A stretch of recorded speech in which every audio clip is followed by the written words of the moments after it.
冬菇亭係我每晚都會嚟嘅地方，無論幾疲倦，我都會嚟呢度食晚飯。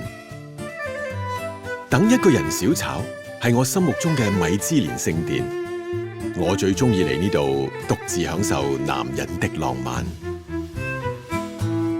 我對等一個人小炒豆腐火腩飯嘅愛始終如一，火腩皮爽肉嫩，脂肪同肉層層清晰分明，配襯豆香濃厚嘅豆腐，白飯軟硬適中，加埋熱辣辣嘅肉汁淋上面，簡直係水乳交融嘅最高境界。豆腐火腩飯嘅每一個細節，我都非常享受。直到今晚，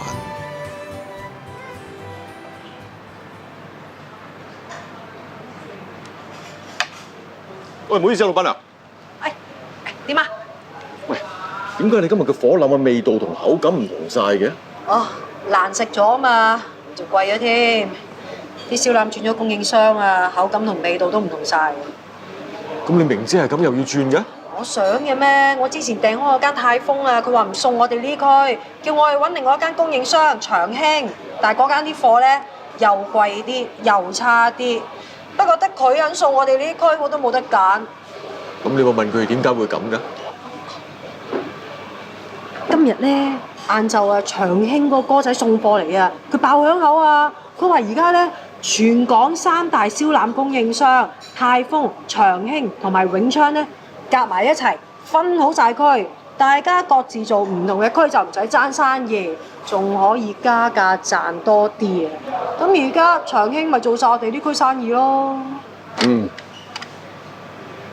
咁好有可能背後有一個重大嘅陰謀。咩陰謀啊？瓜分市場。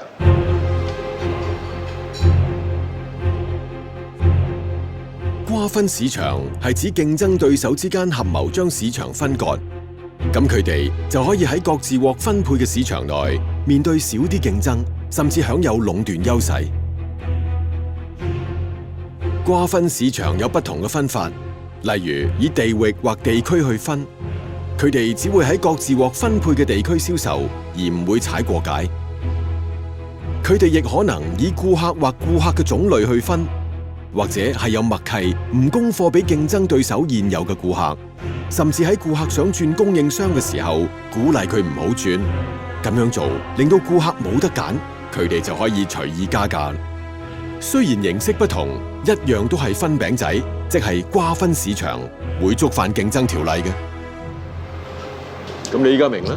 哦，我明啦。嗱，佢哋咁做咧，就令到我哋啲來貨冇得揀。啊，好似而家咁啦，得長興一間供應燒腩俾我哋，咁佢想點都得啦。唉，咁樣做啊，唔單止令到我哋生意難做，仲會影響埋啲客噶嘛。